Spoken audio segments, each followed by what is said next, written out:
শিলাইদহভাবে আপনি ওদের, জোড়াসাঁকোভাবে আপনি এদের। বিশ্বভারতী ভেবেছিল জর্জ বিশ্বাসের নন, আপনি তাদের। রবীন্দ্রনাথ, আপনি আসলে কার? যুদ্ধের সময় ট্রেঞ্চের মধ্যে শেষ নিঃশ্বাস নেওয়ার আগে এক তরুণ কবি ভেবেছিলেন আপনি তার। বক্তৃতার মাঝে আপনি যখন হঠাৎ মাথা উঁচু করে দাঁড়ান, তখন এক মুহূর্তের জন্যে হলেও মন্ত্রী ভাবেন আপনি তার।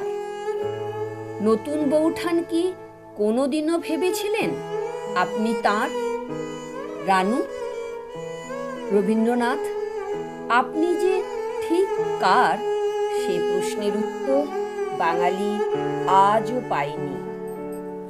দাদামশাই ভাবেন আপনি গোড়ার রচয়িতা, আপনি তাঁর।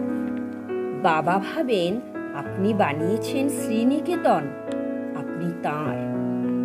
মা ভাবেন আপনার সুরেই বেজে উঠেছে তাঁর বীণা, আপনি তাঁর।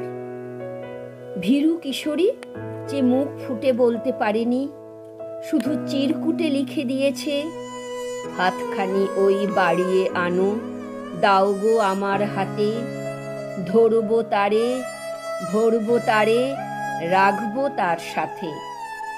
সে মনে করে আপনি তার। আর কফি হাউসে টেবিল চাপড়ে রাগী তরুণ ঘোষণা করেন আপনি আসলে মাত্রাবৃত্তের। যতজন বাঙালি ততজন রবীন্দ্রনাথ।